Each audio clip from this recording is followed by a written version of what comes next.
Good morning मेरे प्यारे प्यारे बच्चों। चलो आज हम लोग सॉल्व करते हैं CUET मॉक टेस्ट थर्ड के क्वेश्चंस। प्यारे बच्चों, यहाँ पर मैंने पूरे बुक से क्वेश्चन लिया है। एवरी चैप्टर से हमने क्वेश्चन इंक्लूड किए हैं। टोटल 50 क्वेश्चंस हैं, जिसमें से आपको 40 क्वेश्चंस करेक्ट करके आना होता है और ईच क्वेश्चन 5 मार्क्स के होते हैं। और अगर आप गलत करते हैं क्वेश्चंस तो आपका नेगेटिव मार्किंग भी होता है। तो क्वेश्चंस को अच्छे से सॉल्व करना है, कंसेप्ट को समझना है। 40 क्वेश्चंस आपको करेक्ट बना के आना है। ईच क्वेश्चन 5 मार्क्स के होते हैं, तो टोटल मार्क्स आपका 200 का होगा। क्लियर है सारे पॉइंट्स? तो चलिए सॉल्व करते हैं क्वेश्चंस को। पहला क्वेश्चन देखिए क्या कहता है, विच of the following will show highest elevation in boiling point.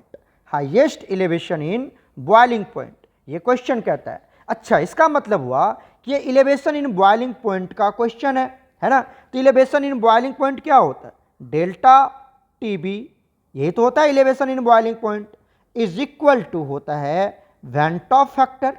Van't Hoff factor into यहां पर आता है केबी। केबी मतलब मोलर डिप्रेशन कांस्टेंट, इनटू और क्या आता है सर? मोलरिटी। आपने पढ़ा है ये कहानी होता है। यहां से क्या लिख सकते हैं? That is delta TB is equal to i into K b into small m. पढ़े हो ना आपने यहां पर। सर आई कैसे लगाया? अच्छा, एक बात और समझाता हूं। आप जो इक्वेशन यूज करते हो वो क्या यूज करते हो? जो पढ़ते आ रहे होगे, delta TB is equal to K b into m, यही ना पढ़ते आए हो। ये जो इक्वेशन यूज करते हैं हम, ये करते हैं फॉर नॉन इलेक्ट्रोलाइट्स सॉल्यूट के लिए। Non electrolyte solute, non electrolytic solute जो होता है उसके लिए वेंटॉफ फैक्टर की वैल्यू 1 होता है। तो यहां पर आप 1 लिखो या ना लिखो, बात तो बराबर ही है। मतलब आई की वैल्यू 1 होगा। तो यहां पर आई अगर लिखते हो तो आई की वैल्यू कितनी हो जाएगी? यहां पर बताओ, यहां पर आई की वैल्यू कितनी हो जाएगी? यहां पर हो जाएगी 1। तो 1 लिखे या ना लिखे, इसीलिए हम के बी इंटू एम लिख देते हैं। और अगर आपका सॉल्यूट क्या आ जाता है? इलेक्ट्रोलाइट आ जाता है। क्या आ जाता है? इलेक्ट्रोलाइट। तो वहां पर ये इक्वेशन लिखते हैं हम। अगर इलेक्ट्रोलाइट हो जाए, सॉल्यूट क्या हो जाए आपका? इलेक्ट्रोलाइट। इलेक्ट्रोलाइट, इलेक्ट्रोलाइट किसको बोलते हैं? जैसे आपका NaCl आ जाए, जो आयंस में टूट जाता है उसको इलेक्ट्रोलाइट्स बोलते हैं। और नॉन इलेक्ट्रोलाइट्स किसको बोलते हैं? जो आयंस में ना टूटता है। जैसे शुगर ले लिया हमने, जैसे हमने क्या ले लिया? यूरिया ले लिया, हमने ग्लूकोज ले ली, राइट। तो these all are non electrolyte. और इसके लिए आई का वैल्यू क्या होता है? 1। तो आप आई हमेशा याद रखिए, आप हमेशा याद रखिए कि हमें आई लगाना है, ठीक है। नॉन इलेक्ट्रोलाइट होगा तो उसके लिए वैल्यू कितनी हो जाएगी? अगर नॉन इलेक्ट्रोलाइट है तो उसके लिए वैल्यू कितनी हो जाएगी? 1। अगर इलेक्ट्रोलाइट है तो फिर हम कैलकुलेट करेंगे उसकी वैल्यू, राइट। तो चलिए, ये वाला इक्वेशन क्लियर हो गया। अब आप देखो यहां पर क्या दिया हुआ है? NaCl, BaCl2, ग्लूकोज और AlCl3, ये दे रखा है।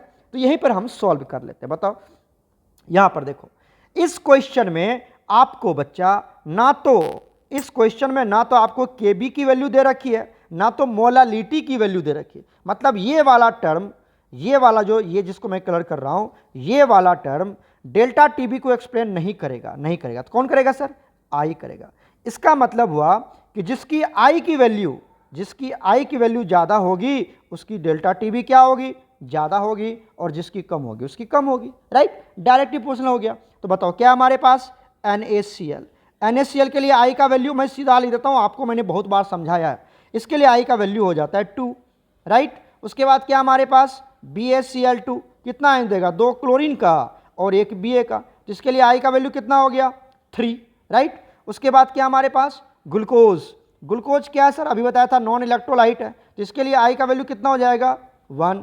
उसके बाद क्या है सर? देखिए, उसके बाद है AlCl3। बताओ यहां पर कितने हो गए? 3 हो गए क्लोरीन, 1 हो गया एल्युमिनियम, कितना हो गया? 4। तो किसका आई का वैल्यू ज्यादा है? AlCl3 के लिए। तो AlCl3 की बॉइलिंग पॉइंट जो होगी, एलिवेशन इन बॉइलिंग पॉइंट, वो क्या होगी? ज्यादा होगी। तो option D is correct. Option D is correct. ये वाला फंडा आपको याद रखना है। लगे हाथ में आपको यह भी समझा देता हूं कि जो बेंटा फैक्टर है वो इनवर्सली प्रोपोर्शनल होता है डेल्टा TF का।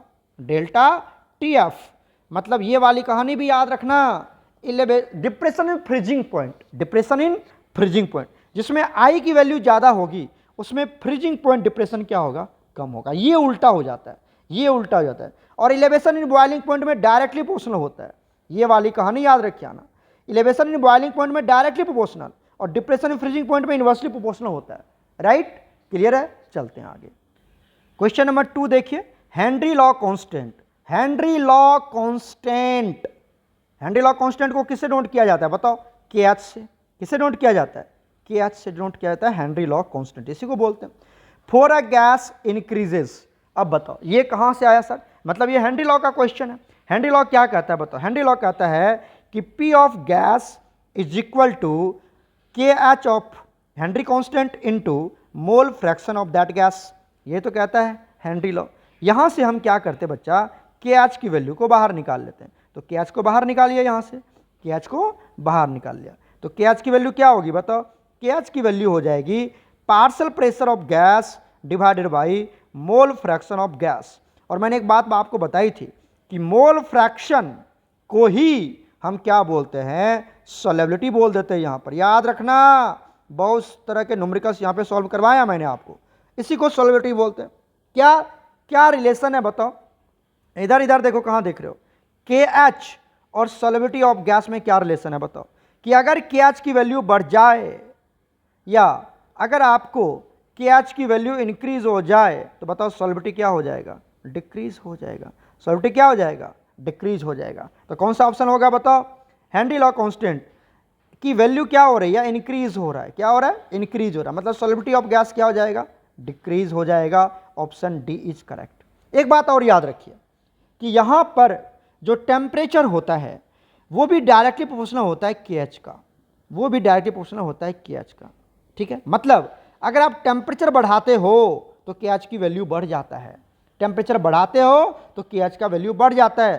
तो यहां पर बच्चा ये जो ऑप्शन है, option A is also correct, option A is also correct कि इंक्रीज इन टेम्परेचर KH की वैल्यू बढ़ जाता है बच्चा, और डिक्रीज इन सॉल्युबिलिटी KH की वैल्यू बढ़ जाता है बच्चा।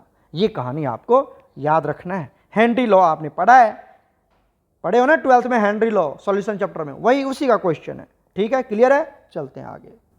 क्वेश्चन नंबर 3 देखो, value of Henry law constant. Henry law constant का वैल्यू क्या होता है बताओ? क्या होता है?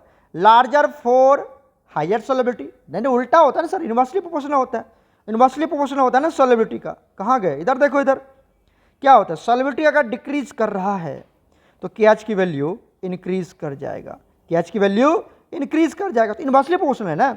यहां पर बोलता है कि लार्जर फॉर हायर सॉल्युबिलिटी, ये तो गलत है। तो लार्जर फॉर लोअर सॉल्युबिलिटी, ये बात बिल्कुल सही है। लार्जर होगा कब? अरे क्या कर रहे हो? लार्जर होगा कब? जब उसकी सॉल्युबिलिटी कम होगी। समझ में आया कि नहीं आया? समझ में, जल्दी बताओ। लार्जर होगा जब उसकी सॉल्युबिलिटी वैल्यू क्या होगी? कम होगी। कोई टेंशन? क्लियर हो गया? तो ऑप्शन बी इज करेक्ट। चलते हैं आगे। क्वेश्चन नंबर 4 देखिए क्या कहता है, विच of the following equation represents Rawls law. अब ये रॉल्स लॉ किसके लिए दिया गया? वोलाटाइल सॉल्यूट के लिए या नॉन वोलाटाइल सॉल्यूट के लिए? ये कोई यहां पर एक्सप्लेन नहीं किया है। तो विच of the following represents the Rawls law, है ना। तो रॉल्स लॉ क्या कहता है? देखो, अकॉर्डिंग टू रॉल्स लॉ, ध्यान से सुन लो इधर, रॉल्स लॉ पढ़े हो ना, ये 12th का ही है। क्या कहता है कि vapour pressure of volatile component, volatile component, component समझ रहे हो ना, या तो सॉल्यूट या तो solvent. Vapour pressure of volatile component is directly proportional to mole fraction of that component, right. तो क्या कहा इसने कहा कि जो वेपर प्रेशर होता है किसका? Volatile component. वेपर प्रेशर को डिनोट किया जाता है P से, वेपर प्रेशर को डिनोट किया जाता है P से। वोलाटाइल कंपोनेंट है तो यहां पे लिख दो VC, right. Is directly proportional to mole fraction को किससे नोट करते हैं? X से। वोलाटाइल कंपोनेंट उसी कंपोनेंट का तो वोलाटाइल कंपोनेंट। यहां से देखो, जब इस डायरेक्टली प्रोपोर्शनल को हटाते हैं तो लिखते हैं इक्वल टू और एक लिखते हैं P नोट लिखते हैं। तो बताओ यहां पर क्या आ जाएगा? ये वाला term, vapour pressure of volatile component is equal to P naught into mole fraction of that volatile component. ये वाला बात समझ में आ गया, यहीं पे लिखा हुआ है ये वाली कहानी, और ये वाला कहानी यहाँ पर लिखा हुआ है। क्लियर है कि नहीं क्लियर है, बोल दो जल्दी से यस और नो। क्लियर है। अब देखो यहाँ से क्या पता चला, और एक बात और समझिए कि जो यहाँ पर होता है वोलाटाइल कंपोनेंट, यहाँ पर है, यहाँ पर वोलाटाइल कंपोनेंट है, तो यहाँ भी वोलाटाइल कंपोनेंट ही आ जाता है। ये बात आपको याद रखना है। क्लियर हो गया। जिसका निकाल रहे हैं उसी का पी नोट लेंगे ना हम। क्लियर है। तो देखो अगर आपके पास सॉल्यूट है, क्या है आपके पास, सॉल्यूट प्लस सॉल्वेंट है ना, और ये क्या दे रहा है सर, सॉल्यूशन दे रहा है। मान लो ये इसको हमने मान लिया 1 और इसको मान लिया 2, राइट, ये 1 है और ये 2 है, क्योंकि इक्वेशन के अकॉर्डिंग अगर मैं देखूं तो, राइट। तो बताओ क्या लिखेंगे, और कुछ भी मान सकते हो तुम। अगर मान लो ये सॉल्यूट जो है आपका वो वोलाटाइल है, वो क्या है, वोलाटाइल है, ठीक है, और सॉल्वेंट आपका वोलाटाइल है। सॉल्वेंट हमेशा क्या होता है, वोलाटाइल ही होता है, सॉल्वेंट हमेशा वोलाटाइल ही होता है, और रॉल्स लॉ हमेशा वोलाटाइल के लिए ही अप्लीकेबल है, नॉन वोलाटाइल के लिए अप्लीकेबल नहीं है। तो बताओ क्या लिखेंगे यहाँ पर लिखेंगे, अगर मैं इसके लिए लगाऊं सॉल्यूट के लिए, तो क्या लिखेंगे, vapour pressure of 1 volatile component, यही ना जी, 1 ही है ना volatile component, is directly proportional to mole fraction of 1, right, क्योंकि 1 हमारा वोलाटाइल है, इसके लिए अप्लाई करेंगे। तो क्या लिखें बताओ, यहाँ से वेपर प्रेशर को लिए P of 1 is equal to P naught of 1 into mole fraction of 1, ये बन जाएगा। कहोगे सर ये भी इक्वेशन है, तो इसके लिए भी अप्लाई कर सकते हो। यहाँ पे देखो कौन सा है, P naught of 1 into mole fraction of 1, दिखा आपको, ये वाली कहानी, option B is correct, option B is correct. कहोगे सर इसके लिए तो अप्लाई करेंगे ना, क्योंकि कोई वहाँ पर हार्ड एंड फास्ट रूल नहीं कि किसके लिए अप्लीकेबल है। यहाँ पे सिंपली लिखा हुआ है, देखो यहाँ पर सिंपली कह दिया है, क्या कह दिया कि विच of the following represent the Rawls law, तो हम किसी के लिए भी अप्लाई कर सकते हैं ना। तो अगर मैं सॉल्वेंट के लिए अप्लाई करूँ तो क्या लिख सकते हैं बताओ, कि P of 2 is equal to P naught of 2 into mole fraction of 2, तो ये भी तो सही हो सकता है। इसकी वजह से हमारा इक्वेशन ए भी सही करेक्ट है, ए भी करेक्ट है। तो ऑप्शन ए और ऑप्शन बी दोनों करेक्ट है। क्योंकि सर सी में क्या प्रॉब्लम है, सी में गौर से देखो, यहाँ पर 1 है, यहाँ पर 2 है, तो दोनों एक ही होना चाहिए ना, या तो ये भी 1 है तो ये भी 1 होना चाहिए। अगर ये 2 है तो दोनों 2 ही होना चाहिए, जो कि अलग अलग है, अलग अलग तो कभी होगा ही नहीं। क्लियर हो गया। डी में देख लो, यहाँ पर भी 2 और 1 दे रखा है, तो 2 और 1 कभी अलग अलग होगा ही नहीं, तो सी और डी नहीं होगा, और यहाँ पर क्या होगा, ऑप्शन ए और बी इज करेक्ट। क्लियर है, क्लियर है, कोई कन्फ्यूजन है, क्लियर है यहाँ तक। तो रॉल्स लॉ हमेशा वोलाटाइल कंपोनेंट के लिए ही यूज करते हैं हम लोग, कर लोगे। चलते हैं आगे, क्वेश्चन नंबर 5 देखिए, the term azeotropes refers to, azeotrope किसको बोलते हैं, एजियोट्रॉपिक मिक्सचर किसको बोलते हैं, पढ़े ना आपने। एजियोट्रॉपिक मिक्सचर बोलते हैं कि जहां पर दो कंपोनेंट को, दो लिक्विड को आपस में मिक्स किया जाता है। मान लो हमारे पास ये लिक्विड ए है और ये लिक्विड बी है, ये लिक्विड ए और ये लिक्विड बी, अब इस दोनों को मिक्स कर दिया गया। एक बात और समझिए, मान लेते हैं इसकी बॉइलिंग है 100 डिग्री सेल्सियस, मान लो ये वाटर है, मान लो वाटर है लिक्विड, ठीक है, और इसकी बॉइलिंग पॉइंट है मान लेते हैं 73 डिग्री सेल्सियस। जब इस दोनों को मिक्स किया, इस दोनों को मिक्स करेंगे और एक फिक्स रेशियो में बाय मास मिक्स करते हैं, फिक्स रेशियो में मिक्स करते हैं, ऐसा नहीं कि जैसे मन तैसे मिक्स करोगे तो एक नॉर्मल मिक्सचर मिलेगा, जैसे मन तैसे मिक्स करोगे तो एक नॉर्मल मिक्सचर मिलेगा जो हम लोग जनरली बना लेते हैं, अपने आप बना लेते हैं। लेकिन एजियोट्रॉपिक मिक्सचर तब बनता है जब आप एक फिक्स रेशियो में मिक्स करते हैं। तो यहां पर मान लो क्या मिल गया, liquid A plus liquid B, ये एक मिक्सचर मिला जिसको हमने क्या बोल दिया, और ये कैसे बना, bye fixed mass, bye fixed mass, fix ratio में मिलाया गया इसको, ठीक है, और ये बन गया आपके पास एजियोट्रॉपिक मिक्सचर, एजियोट्रॉपिक मिक्सचर। तो अब जो ये एजियोट्रॉपिक मिक्सचर मिला, अब इसकी बॉइलिंग पॉइंट, अगर मैं लिक्विड ए को निकालने की कोशिश करूं, ये 100 डिग्री पर बॉयल होके नहीं निकलेगा, 100 पे बॉयल होके नहीं निकलेगा। अगर मैं लिक्विड बी को निकालूं तो ये 73 पे बॉयल होके नहीं निकलेगा। अगर इस दोनों की अगर बॉइलिंग पॉइंट हो चुका है, मान लो 120 डिग्री हो गया, तो अब ये दोनों 120 पे ही बॉयल करेगा। जिसकी बॉइलिंग पॉइंट पहले 100 डिग्री था, अब वो भी 120 पे बॉयल करेगा। जिसकी बॉइलिंग पॉइंट पहले 73 पे था, अब वो भी 120 पे बॉयल करेगा। मतलब इसकी दोनों की बॉइलिंग पॉइंट एक हो चुका है, इसलिए इसको बोलते हैं constant boiling point solution. Clear है? तो ऑप्शन ए इज करेक्ट। एजोट्रॉप्स क्या होता है? इसको कांस्टेंट बॉइलिंग पॉइंट मिक्सचर भी कहा जाता है एजोट्रॉप्स को, डेफिनेशन वाला टर्म है, राइट। चलते हैं आगे। क्वेश्चन नंबर 6 देखिए, a current of 2.5 ampere is pass through a solution of silver nitrate for 30 minutes. Current कितना दिया हुआ है सर? करेंट दिया हुआ है 2.5 एम्पेयर, राइट। टाइम कितना दिया हुआ है सर? टाइम दिया हुआ है 30 मिनट्स। तो टाइम आपको दिया हुआ है 30 मिनट्स, तो इसको सेकेंड में कन्वर्ट कर लो, तो 30 इंटू 60 कर लेंगे, सॉरी 30 इंटू 60 कितना हो गया? 1800 सेकेंड हो गया। क्लियर हो गया? तो टाइम सेकेंड में कन्वर्ट कर लिया हमने। अब आप देखिए, और सॉल्यूशन किसका दिया हुआ है सर? सिल्वर नाइट्रेट का सॉल्यूशन दिया हुआ है। मतलब सिल्वर नाइट्रेट क्या होता है? AgNO3। इसको जब ब्रेक करोगे तो क्या होगा?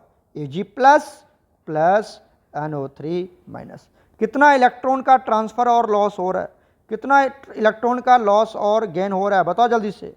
एक ही इलेक्ट्रॉन है, +1 है, तो एक ही इलेक्ट्रॉन लॉस किया होगा सिल्वर ने, और NO3 माइनस है, मतलब एक ही इलेक्ट्रॉन को NO3 में गेन किया होगा, तो एक ही इलेक्ट्रॉन का लेन देन हो रहा है, तो एन फैक्टर की वैल्यू कितनी हो जाएगी? 1 हो जाएगी। क्लियर है? अब कहता है यहां से calculate the amount of silver deposited, जबकि सिल्वर का मास और आपको ये सब दिया हुआ है। तो यहां पर मास डिपोजिट मतलब कौन सा लॉ लगाना है? फैराडेज फर्स्ट लॉ लगाना है। फैराडेज फर्स्ट लॉ लगाना है। फैराडेज फर्स्ट लॉ क्या कहता है बताओ? ये कहता है कि mass deposited W equal to ZIT, ZIT। और Z का वैल्यू क्या होता है सर? Z होता है हमारे पास इक्विवेलेंट वेट अपॉन 96500, और आगे क्या आएगा? I into T. क्लियर हो गया यहाँ तक? अब सर इक्विवेलेंट वेट क्या है? ये जो इक्विवेलेंट वेट होता है ये होता है हमारे पास molar mass upon n factor, molar mass upon n factor into, जरा इसको देखो, ये तो 96500 नीचे है, तो यहाँ पे लिख देता हूँ 1/96500 इंटू I इंटू टी। तो इस तरह से आप W आराम से कैलकुलेट कर सकते हैं। इस इक्वेशन से JEE नीट तक का क्वेश्चन आराम से बन जाता है, ये आपको आना चाहिए। ठीक है, तो यहाँ पर बताओ मोलर मास कितना दिया हुआ है?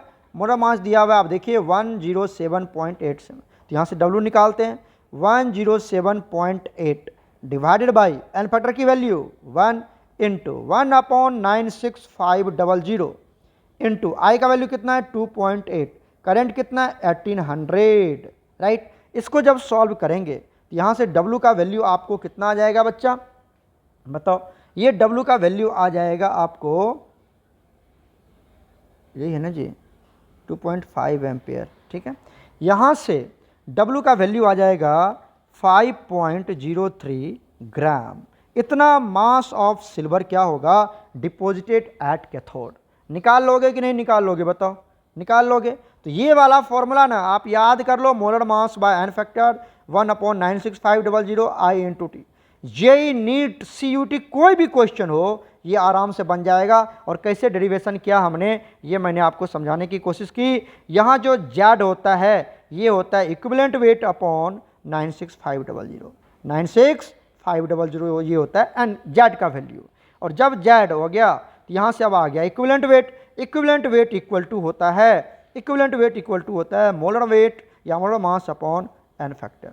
और ये जो आप देख रहे हैं यहाँ पर, ये जो आप देख रहे हैं 96500 ये तो नीचे में है, डिनोमिनेटर में है, इसलिए हमने यहाँ पर डिनोमिनेटर में रख दिया, बाकी IT होगा। क्लियर है? चलते हैं आगे बच्चा। क्वेश्चन नंबर 7 देखिए, calculate the EMF of the cell at 25 degree Celsius. EMF calculate करना है। ये आपका एक कॉपर जिंक सेल है। कौन सा सेल है सर? ये कॉपर जिंक सेल की वैल्यू दे रखी है जो आपने 12th में पढ़े हो। कॉपर जिंक, ये जिंक दे रखा है, इसका मोलरिटी दे रखा है Zn+2 का, यहाँ पर कॉपर का मोलरिटी दे रखा है Cu+2 का 0 पॉइंट ये। ठीक है, उसके बाद देखिए, उसके बाद क्या दिया हुआ है यहाँ पर कि Zn+2 इतना वोल्ट दिया हुआ है और कॉपर का इतना दिया हुआ है, और ये नोट लगा हुआ मतलब स्टैंडर्ड वैल्यू दिया हुआ है आपको। ठीक है, नोट लगा ना यहाँ पर, स्टैंडर्ड दे रखा है। तो क्या दिया हुआ बताओ? यहाँ पर दे दिया हुआ है E0 ऑफ Zn प्लस 2 से किस में जा रहा है सर, ये Zn में जा रहा है, और इसका वैल्यू दे रखा है -0.76 वोल्ट। जरा बताओ यहाँ पर चार्ज कितना है +2, यहाँ पर चार्ज कितना है 0। क्वेश्चन में यही दिया है, जो दिया वही लेना है आपको, और आपको हमेशा आगे मूव करना है आगे। तो बताओ +2 से 0 में चला गया, मतलब चार्ज डिक्रीज हो गया। चार्ज क्या हो रहा है, डिक्रीज, और चार्ज जब डिक्रीज होता है तो उसको बोलते हैं रिडक्शन। और जब प्रोसेस रिडक्शन हो रहा है, मतलब यहाँ पे ये रिडक्शन पोटेंशियल की वैल्यू होगी। जहाँ पर रिडक्शन होता है वहाँ पर रिडक्शन पोटेंशियल जनरेट होता है, तो ये आपका रिडक्शन पोटेंशियल है। और रिडक्शन पोटेंशियल में भी यहाँ पर नोट लगा रखा है, मतलब ये SRP की वैल्यू है, SRP की वैल्यू। क्लियर हो गया। दूसरा क्या दे रखा है सर, दूसरा दे रखा है आपको यहाँ पर देखो, कॉपर का केस है, ये वाला केस कॉपर का केस है ना।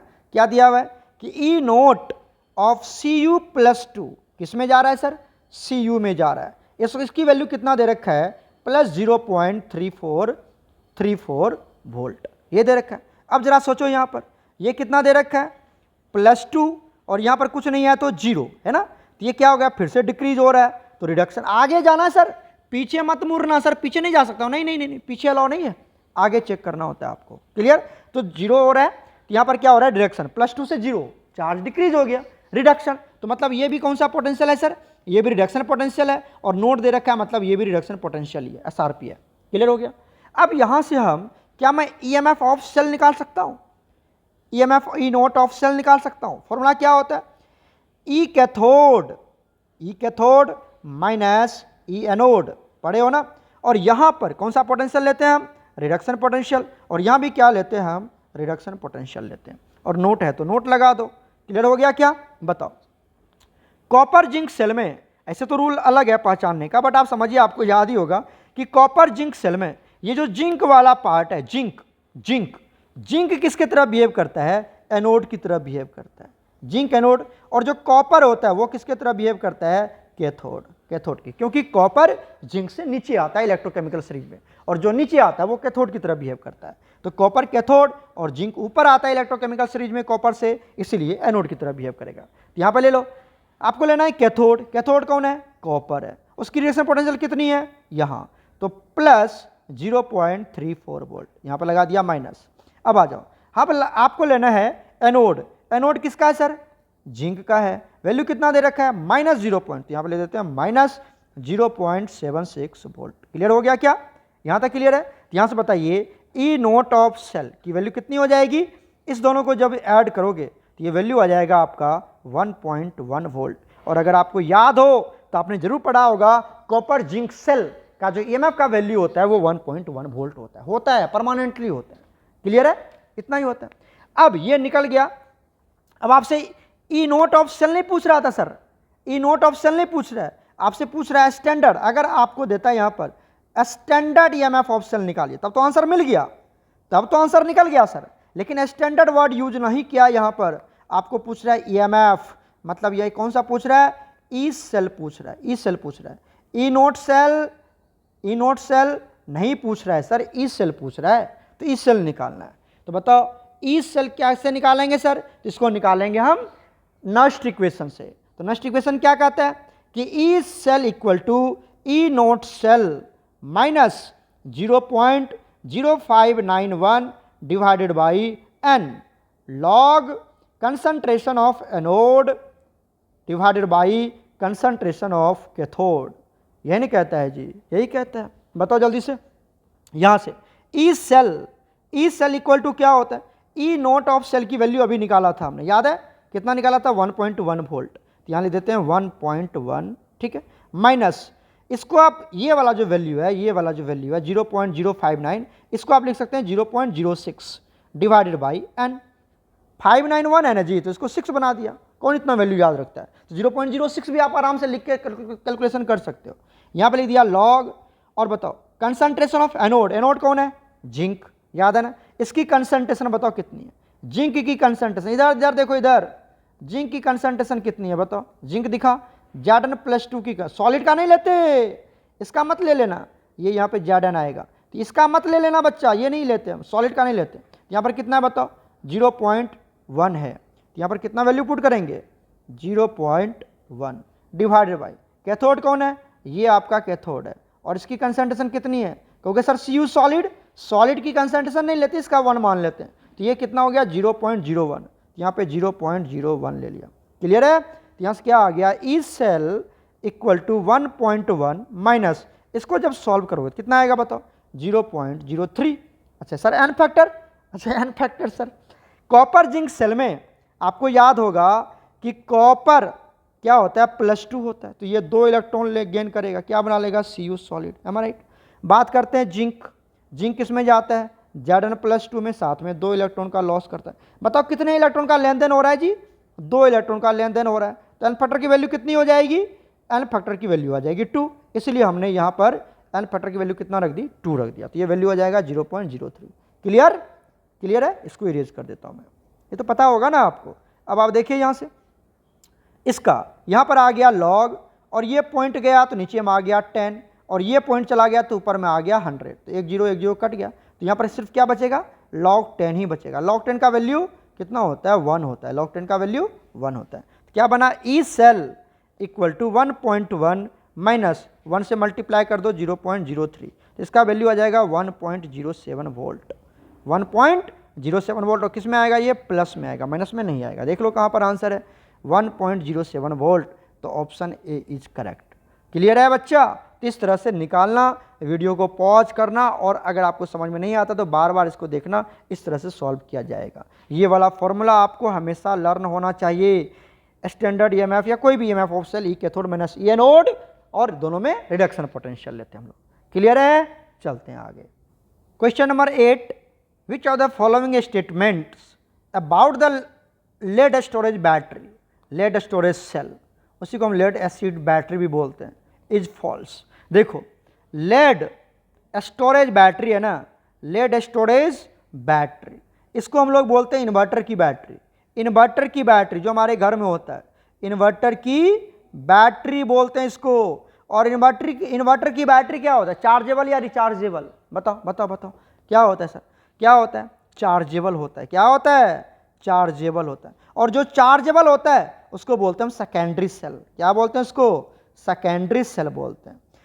तो ये जो लेड स्टोरेज बैटरी है या इन्वर्टर की बैटरी है, वो चार्जेबल होता है, तभी तो घर में लगाएं, बार बार लाइट चलाइए तो आप यूज करें, लाइट आएगी तो फिर चार्ज हो जाएगा। तो ये सेकेंडरी सेल है।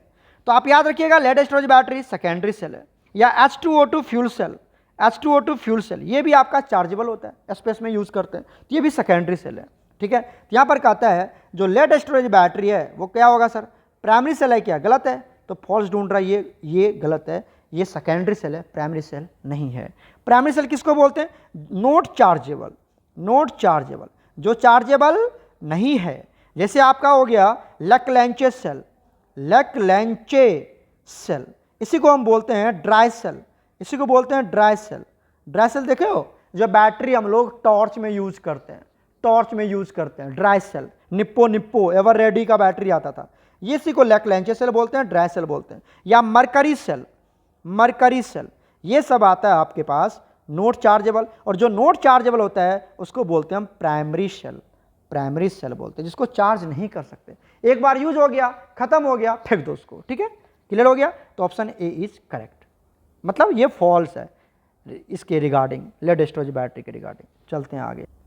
क्वेश्चन नंबर 9 देखिए, the unit of molar conductivity, molar conductivity का यूनिट क्या होगा, ये तो आपको पता ही है, क्या होगा यहाँ पर, साइमन पर सेंटीमीटर स्क्वायर पर मोल। ठीक है, देखो मोलर कंडक्टिविटी, मोलर कंडक्टिविटी इसको हम लोग लैम्डा एम से नोट करते थे, अगर आपने पढ़ा होगा, किसे नोट करते हैं, लैम्डा एम से। ये मोलर कंडक्टिविटी क्या होता है, साइमन पर सेंटीमीटर स्क्वायर, उसके बाद पर मोल, ये यूनिट होता है। ठीक है, और एक होता था equivalent conductivity, lambda E Q पढ़ा होगा आपने, इक्विवेलेंट कंडक्टिविटी, ये होगा साइमन पर सेंटीमीटर स्क्वायर, और यहाँ पर आ जाएगा पर इक्विवेलेंट।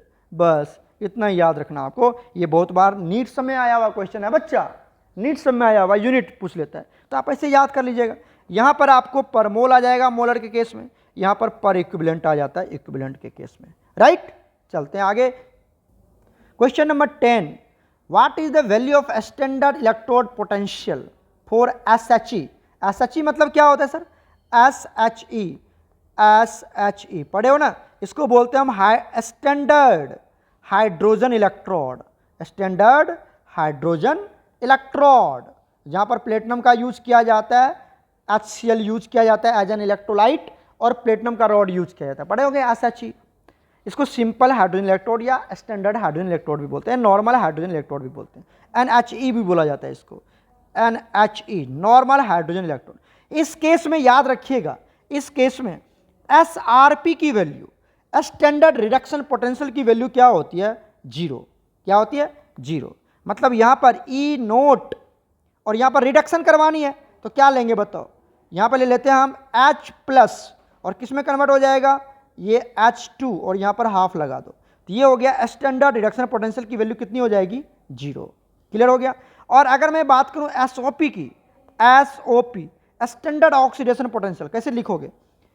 E नोट लिख दिया, और ऑक्सीडेशन दिखाना आपको, क्या दिखाना? ऑक्सीडेशन। तो यहाँ पे ले लेते हैं हम H2 में कितना चार्ज है? 0, और ये किस में जा रहा है? 2H प्लस, या H प्लस आप ले लो, सॉरी बैलेंस करना है तो यहाँ पर H प्लस दे दो। क्या दे दो यहाँ पर? H plus, H plus. तो देखो यहाँ पे चार्ज 0 है, यहाँ पे चार्ज +1 हो गया, तो चार्ज बढ़ गया, मतलब ऑक्सीडेशन है। इस केस में भी वैल्यू कितनी होती है? 0 होती है। तो आपको याद रखना है बच्चा कि SRP की भी वैल्यू 0 होती है और SOP की भी वैल्यू 0 होती है यहाँ पर। तो स्टैंडर्ड रिएक्शन पोटेंशियल पूछ ले, चाहे स्टैंडर्ड ऑक्सीडेशन पोटेंशियल पूछ ले, SHE के केस में वैल्यू हमेशा 0 होता है। तो क्या हो जाएगा? Option A is correct. Clear है? चलते हैं आगे। Question 11, the half life of zero order reaction, zero order reaction is 8 minutes. मतलब टी हाफ की वैल्यू कितना दे रखा है? 8 मिनट्स, राइट। और रिएक्शन कौन सा है? रिएक्शन कौन सा है बताओ? जीरो ऑर्डर रिएक्शन है, जीरो ऑर्डर रिएक्शन। ये सब अच्छे से याद कीजिए, जीरो ऑर्डर रिएक्शन है। कहता है कि हाफ लाइफ टाइम का वैल्यू कितना दे रखा है? 8 minutes. If the initial concentration of the reactant is 0.5 molar. मतलब ए नोट की वैल्यू कितना दे रखा है? इनिशियल कंसंट्रेशन मतलब ए नोट कितना दे रखा है? 0.5 मोलर, राइट। बताओ, कहता है what will be the concentration after 16 minutes. 16 minutes के बाद इसकी कंसंट्रेशन क्या होगी? तो पहले इसकी मदद से कुछ निकाल लेते हैं हम। हाफ लाइफ दिया हुआ है, जीरो ऑर्डर रिएक्शन दिया हुआ है, इनिशियल कंसंट्रेशन दिया हुआ है, तो बताओ यहाँ से पहले के निकाल लेते हैं। के इक्वल टू क्या होता है? के इक्वल टू होता है, या आपने ऐसे पढ़ा होगा, क्या पढ़ा होगा कि जीरो ऑर्डर के केस में, किसकी बात कर रहे हैं हम? जीरो ऑर्डर की बात कर रहे हैं। जीरो ऑर्डर के केस में क्या होता है? टी हाफ का फॉर्मूला क्या होता है बताओ? ए नोट अपॉन 2K, ए नोट अपॉन 2K। तो बताओ टी हाफ की वैल्यू कितना दे रखा है? 8, तो यहाँ पर 8 पुट कर देते हैं, इक्वल टू ए नोट का value 0.5 divided by 2K, right. यहाँ से हम क्या निकाल लेते हैं? के निकाल लेते हैं। तो के का वैल्यू कितना आ जाता है? जब आप के निकालेंगे तो ये वैल्यू आ जाएगा 0.0312। ये के का वैल्यू आ गया, कैलकुलेट कर लेना, ये के का वैल्यू आ गया। कहता है के वैल्यू आ गया, कहता है 16 मिनट्स के बाद अब उसकी कंसंट्रेशन क्या होगी? तो बताओ टाइम कितना दिया हुआ है? 16 मिनट्स, ठीक है। तो अब उसका पूछता है कि अब उसकी 16 मिनट्स के बाद कंसंट्रेशन, तो कौन सा कंसंट्रेशन? ए नोट या ए टी? बताओ, ये दिया हुआ, ये दिया। क्या पूछा? 16 मिनट के बाद क्या बचेगा, कितना बचेगा? मतलब क्या निकालना आपको? 80 निकालना। क्या निकालना आपको? 80 निकालना, ये निकालना है जी। तो चलो बताओ, यहाँ पर के दे रखा है, टी दे रखा है, ए नोट दे रखा है। बताओ के का फॉर्मूला क्या होता है? के इक्वल टू होता है A naught minus 80 upon T. Zero order के लिए के का फॉर्मूला ये होता है, फॉर्मूला याद रहेगा ना तो क्वेश्चन एकदम फटाफट बन जाएगा। ये होता है K equal to A naught minus 80 upon T. जरा बताओ के का वैल्यू कितना आया? 0.031। तो 0.0312 is equal to A naught का वैल्यू कितना है बताओ? अभी तो बताया था 0.5 माइनस 80 आपको निकालना है। टी कितना पूछ रहा है? 16 मिनट पर। तो यहाँ से जब आप टी की वैल्यू, सॉरी टी नहीं, 80 की वैल्यू 80 कैलकुलेट करोगे, ये आ जाएगा 0.008 ग्राम। इतना ग्राम बच जाएगा 16 मिनट के बाद। समझ में आया? फॉर्मूला बेस्ड क्वेश्चन था, ये फॉर्मूला याद होनी चाहिए। के का फॉर्मूला है ये, ठीक है। और ये जो फॉर्मूला है ये हाफ लाइफ टाइम का फॉर्मूला है। किसके लिए? पहले बता दिया था मैंने आपको, जीरो ऑर्डर के लिए। दो ही चीज़ तो याद करना होता है, टी हाफ और के का फॉर्मूला याद रखो, क्वेश्चन बन जाएगा। ओके, चलते हैं आगे। यहाँ पर कौन सा सही हो जाएगा बच्चा? Option C is correct, option C is correct. Clear है? ग्राम नहीं, मोलर, ग्राम नहीं बच्चा, यहाँ पर क्या बन जाएगा? मोलर आ जाएगा। ओके, चलते हैं आगे। Question number 12, in a reaction the threshold energy is equal to, threshold energy किसको बोलते हैं? देखो मान लो हमारे पास यहाँ पर ये है, ठीक है, और ये ग्राफ है। यहाँ पर ले लिया हमने progress of reaction, progress of reaction, progress of reaction ले लिया, राइट। और यहाँ पे ले लेते हैं हम, यहाँ पे ले लेते हैं हम एनर्जी का ग्राफ, एनर्जी वाई एक्सिस पर। अब देखो मान लो हमारे पास यहाँ पे रिएक्टेंट है, यहाँ पे क्या है, ये रिएक्टेंट है, ये क्या है, रिएक्टेंट, ध्यान से सुनना, रिएक्टेंट है। और ये अब क्या बना रहा है, इस तरह से एक जा रहा है इस तरह से, और यहाँ पर ये क्या बन गया, ये बन गया आपका प्रोडक्ट, ये क्या बन गया, प्रोडक्ट बन गया। अब देखो अब यहाँ पर एक ग्राफ ड्रॉ कर लो, जो एनर्जी रिएक्टेंट के पास है इस तरह से, क्लियर हो गया। ये यहाँ से लेके यहाँ तक, इसको बोलते हैं हम एनर्जी ऑफ रिएक्टेंट, क्या बोलते हैं इसको, एनर्जी ऑफ रिएक्टेंट। तो ई आर लिख देता हूँ, एनर्जी ऑफ रिएक्टेंट, क्योंकि रिएक्टेंट के पास इतनी एनर्जी है, यहाँ से लेके यहाँ तक तो एनर्जी है ना रिएक्टेंट के पास, ठीक है। और ये वाला पार्ट देखो, हमने इतनी एनर्जी दी, इतनी एनर्जी दी किसको, रिएक्टेंट को, तो इसको बोलते हैं हम एक्टिवेशन एनर्जी, ई ए बोलते हैं, एक्टिवेशन एनर्जी। और यहाँ से लेके यहाँ तक जो एनर्जी हुआ, इधर इधर देखो कहाँ देख रहे हो, यहाँ से लेके यहाँ तक की जो एनर्जी है, टोटल एनर्जी, इसको बोलते हैं हम थ्रेशोल्ड एनर्जी।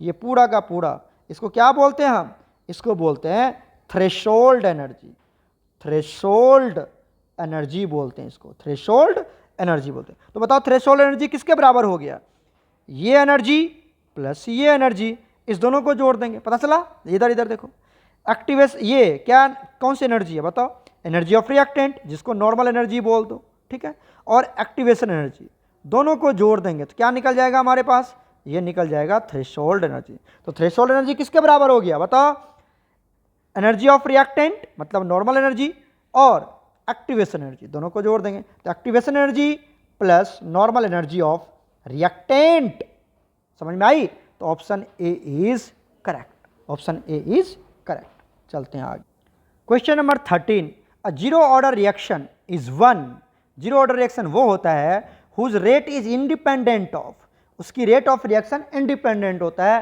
कौन होता है जीरो ऑर्डर रिएक्शन, इसके बारे में बताना। देखो हम बात करते हैं फॉर जीरो ऑर्डर रिएक्शन की बात कर रहे हैं। जरा बताओ जीरो ऑर्डर रिएक्शन के केस में मान लो हमारे पास कोई रिएक्टेंट है ए, और ये किस में जा रहा है, प्रोडक्ट में जा रहा है, किस में जा रहा है, प्रोडक्ट में। इसके लिए रेट इक्वेशन लिख सकते हो तुम, रेट इक्वेशन लिख सकते हो, rate law of mass action के अकॉर्डिंग क्या कहता है कि rate of reaction is directly proportional to concentration of reactant, reactant तो यही है ना, तो concentration of reactant and their stoichiometric coefficient. Clear है यहाँ तक। अब यहाँ से लिख देते हैं कि R इज इक्वल टू के, मतलब इसको हटाया तो क्या लगा देंगे, एक इक्वल टू और एक के लगा देंगे, राइट। क्लियर है, अरे क्लियर है, इसको डायरेक्ट प्रोपोर्शनल को हटाया तो इक्वल टू एंड के लगाते हैं। और यहाँ पर क्या हमारे पास concentration of A to the power stoichiometric coefficient x मान लेते हैं। क्लियर है, क्लियर है। अब देखो ये समझ में आ गया आपको। अब एक बात बताओ, ये जो इक्वेशन आया हमारे पास, क्योंकि सर स्टोइकोमेट्रिक कोएफिशिएंट, अब देखो इसको x भी मान सकते हो, स्टोइकोमेट्रिक कोएफिशिएंट y कुछ भी मान सकते हो। और ये किसको बताता है, ये ऑर्डर को बताता है, ये हमेशा किसको बताता है, ऑर्डर को बताता है बच्चा। रेट लॉ एक्सप्रेशन है ये पूरा का पूरा इक्वेशन क्या बोलते हैं इसको, रेट लॉ एक्सप्रेशन बोलते हैं। और रेट लॉ एक्सप्रेशन में जो पावर आता है, जो पावर आता है वो ऑर्डर को इंडिकेट करता है, ठीक है। अब देखिए ऑर्डर कितना दिया हुआ आपको, जीरो ऑर्डर रिएक्शन है, जीरो ऑर्डर रिएक्शन है, तो बताइए इसकी वैल्यू कितनी हो जाएगी, जीरो। ऑर्डर की वैल्यू कितनी हो गई, जीरो, मतलब R is equal to K into concentration of A to the power zero. और किसी भी चीज़ का पावर जीरो आ जाए तो उसका वैल्यू कितना होता है, 1 होता है, पता है आपको। तो R इक्वल टू के, R इक्वल टू के, मतलब ये क्या आपका, ये जो R है ये रेट ऑफ रिएक्शन है, रेट ऑफ रिएक्शन है, और K क्या है, रेट कांस्टेंट है, रेट कांस्टेंट है। तो बताओ rate of reaction zero order के केस में किस पर डिपेंड करता है, रेट कांस्टेंट पर डिपेंड करता है, वो कंसंट्रेशन ऑफ रिएक्टेंट पर डिपेंड नहीं करता है, कंसंट्रेशन ऑफ रिएक्टेंट पर डिपेंड नहीं करता है। तो क्या होगा यहां पर बताओ, is independent, rate is independent of concentration of reactant, reactant के कंसंट्रेशन पर डिपेंड नहीं करता है, इंडिपेंडेंट होता है। तो option A is correct, option A is correct, option A is correct. Clear है कि नहीं क्लियर है, बोलो क्लियर है, क्लियर है। चलते हैं आगे। Question number 14, EMF of the cell, ये आपको निकालना है। ध्यान देखिए, ये भी आपका कॉपर जिंक का ही क्वेश्चन है। जिंक यहाँ पर का वैल्यू कितना दिया हुआ है, Zn+2 का 0.1, और यहाँ पर कॉपर का कितना दिया हुआ है 1, और यहाँ पर Zn+2 से Zn, ये भी आपका रिडक्शन पोटेंशियल है ना, और ये भी आपका रिडक्शन पोटेंशियल है। बिल्कुल सेम टू सेम है question, same to same question है। यूज नर्स्ट इक्वेशन एट, इतना पे ये सब दे रखा है, बोलता है सेल ईएमएफ ऑफ सेल निकालिए। तो पहले क्या निकालेंगे सर, पहले स्टैंडर्ड ईएमएफ ऑफ सेल निकालेंगे। कैसे निकालेंगे, ई cathode minus E anode, M I right. और दोनों केस में क्या लेंगे, रिडक्शन पोटेंशियल, रिडक्शन पोटेंशियल दोनों केस में। कैथोड कौन होगा बताओ, कैथोड कौन होगा, कैथोड होगा तुम्हारा कॉपर, और एनोड कौन होगा तुम्हारा बताओ, जिंक, ठीक है। और दोनों रिडक्शन पोटेंशियल ये दिख रहा है आपको, देखिए यहाँ पर, ये देखिए यहाँ पर +2 से किस में जा रहा है सर, 0 में जा रहा है, मतलब ये रिडक्शन है तो ये भी रिडक्शन पोटेंशियल है, बिल्कुल वैसा ही है। और ये भी यहाँ +2 से 0 में जा रहा है तो ये भी आपका रिडक्शन पोटेंशियल ही दिया हुआ है ना, दोनों में रिडक्शन पोटेंशियल दिया हुआ है। तो बताओ ई नोट सेल निकाल लेंगे, ई नोट सेल निकाल लेंगे, क्या होगा, कॉपर का रिडक्शन पोटेंशियल कितना दिया हुआ है 0.34 वोल्ट, माइनस ये -0.7, ये तो सेम ही क्वेश्चन है जी, ये भी 1.1 वोल्ट आ गया कि नहीं। तो ई नोट ऑफ सेल कितना आ गया 1.1 वोल्ट आ गया, क्लियर हो गया। अब पूछता है कि ईएमएफ ऑफ सेल निकालिए, ईएमएफ ऑफ सेल निकालिए, तो मतलब ई सेल पूछ रहे हैं आपसे।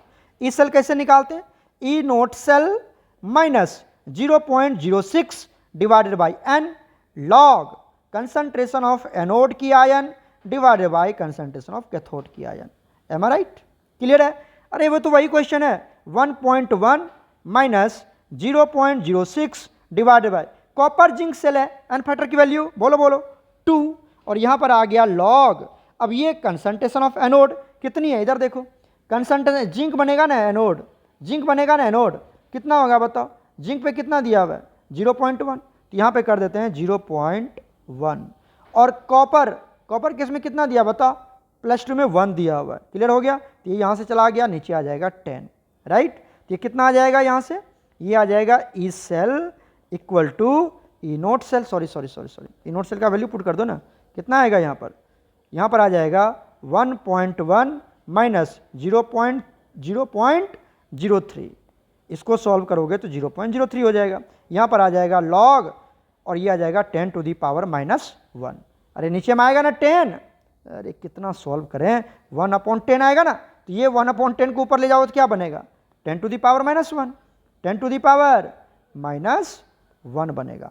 अब यहाँ पे देखो, यहाँ पे इसको कैसे सॉल्व करेंगे हम, तो यह आ जाएगा E cell is equal to 1.1 minus 0.03, और लॉग 10 इनवर्स का वैल्यू कितना होता है। देखिए ये जो पावर होता है ना बच्चा, वो क्या आ जाता है ये जो पावर है वो लॉग के पीछे आ जाता है, तो क्या हो जाएगा यहाँ पर -1, ये आ गया, और आगे क्या बच गया log 10। जो भी पावर रहेगा ना उसको पीछे आके रख देना, लॉग के पीछे जो भी पावर रहेगा उसको लॉग के पीछे आके रख देना आपको, ठीक है, मल्टीप्लाई में। अब बताओ यहाँ से log 10 का वैल्यू कितना होता है, ये तो पता ही तुमको, log 10 का वैल्यू 1 होता है ना बच्चा, ये 1 होता है। क्या बनेगा यहाँ से, E cell is equal to 1.1 minus, बताओ माइनस माइनस प्लस हो जाएगा 0.03, तो कितना वैल्यू आ जाएगा, ये 1.13 के आसपास आ जाएगा, प्लस में 1.13 के आसपास आ जाएगा। तो देख लो 1.13 कहाँ पर है, 1.13, तो हमें लगता है ऑप्शन बी इज करेक्ट। 1-2 है ना यहाँ पर, 1-2, तो ये ऑप्शन बी इज करेक्ट। कर लोगे ना, नहीं कर लोगे क्या बताओ, बिल्कुल ये क्वेश्चन मैंने करवाया हुआ आपको, राइट। चलते हैं आगे। Question number 15, in the dichromate ion, ये आपको दिया हुआ है, कहता है कौन सा सही है बताओ। डाइक्रोमेट आयन क्या दिया हुआ है, Cr2O7-2, ये दे रखा है ना, इसका डायग्राम बनाते हैं। कितने क्रोमियम है, 2 क्रोमियम है, ये लगा दिया। सबसे पहले इसके बीच में OO लगा देते हैं, OO ये लगा दिया, राइट, ये OO लगा दिया। अब कितने ऑक्सीजन बच गए, एक तो लग गया, 6 बचे हुए, तो यहाँ पर दे देते हैं डबल बॉन्ड O, ठीक है, यहाँ पर भी दे देते हैं डबल बॉन्ड O। यहाँ तक क्लियर है। अब कितने बच गए सर, अब बच गए आपके पास 3 तो हो चुका है, 4 बच गए। तो एक यहाँ पर दे देते हैं O, ठीक है, डबल बॉन्ड O, और यहाँ पर दे दिया हमने O माइनस, यहाँ पर भी दे दिया हमने O माइनस, और यहाँ पे डबल बॉन्ड O। आपको पता है O अगर सिंगल बॉन्ड में जाता है तो उसके ऊपर -1 चार्ज आता है, और डबल बॉन्ड में जाएगा तो कोई चार्ज नहीं आएगा। ये बातें आपको याद रखनी है। चूंकि यहाँ पर -2 चार्ज है तो 2 ऑक्सीजन के ऊपर -2 भी चार्ज आपको शो करना है। टोटल इलेक्ट्रॉन, टोटल ऑक्सीजन कितना हो गया? 3 यहाँ पर, 3 यहाँ पर, 6 और यहाँ पर, ठीक है। तो ये आ गए हमारे पास 7 ऑक्सीजन। अब देखो इसका जो यहाँ पर क्या होता है, रेजोनेंस होता है। क्या होता है? यहाँ पर negative charge, sigma bond, pi bond, resonance हो जाएगा। फिर यहाँ पर जो माइनस चार्ज आएगा तो ये रेजोनेंस में चला जाएगा। तो ये 3 ये बॉन्ड और ये 3 ये बॉन्ड, क्लियर है? ये रेजोनेंस की वजह से तीनों का बॉन्ड लेंथ अप्रॉक्सीमेटली इक्वल हो जाता है। ये 3 बॉन्ड, सुन रहे हो, और ये 3 बॉन्ड, इस तीनों बॉन्ड की जो बॉन्ड लेंथ है वो इक्विवेलेंट हो जाता है। तो कितने हो गए? 6। यहाँ पर एक बॉन्ड ये हो गया है ना, 2 बॉन्ड यहाँ है, 2 बॉन्ड यहाँ है, ये क्लियर है कि नहीं? क्लियर है। तो 3 यहाँ पर है, 3 CR बॉन्ड O, ये यहाँ पर है, और यहाँ पर भी 3, इधर देखो, इधर 3 CRO बॉन्ड जो है इसका इक्विवेलेंट हो जाता है। तो ये जो ऑप्शन है, ऑप्शन बी, कि 6 CRO बॉन्ड्स आर इक्विवेलेंट। ऐसा क्यों हुआ? Due to resonance. रेजोनेंस कैसे है वो भी मैंने आपको समझाने की कोशिश किया था अभी आपको। रेजोनेंस कैसे है पता चला कि नहीं चला? पता बताओ। पता चल गया? यहाँ पर रेजोनेंस होता है बच्चा, यहाँ पर रेजोनेंस होता है, क्योंकि इसके बीच में क्या है? सिंगल बॉन्ड है। तो ये negative charge, sigma bond, pi bond होगा ना। तो रेजोनेंस में क्या होता है वो भी समझा देता हूँ मैं। रेजोनेंस में होता है क्या, देख लो, अगर तुम रेजोनेंस समझ सकते हो तो क्या होगा। ये जो निगेटिव चार्ज है, मतलब 2 इलेक्ट्रॉन इसके ऊपर, ये इधर फॉल करता है, इधर फॉल करेगा तो यहाँ पर कितने बॉन्ड आ जाएंगे? डबल। और क्रोमियम में कितने बॉन्ड में चला गया? 7 बॉन्ड में चला गया। क्रोमियम 6 ही बॉन्ड हार्डली बना सकता है, जिसकी वजह से अब ये जो पाई बॉन्ड है इसको यहाँ पर आना पड़ता है, और यहाँ पर आ जाता है निगेटिव चार्ज, ठीक है। और यहाँ पर अब निगेटिव चार्ज हट जाता है, यहाँ से अब निगेटिव चार्ज क्या हो जाता है? हट जाता है। क्लियर हो गया? और यहाँ से ये पाई बॉन्ड हट जाता है।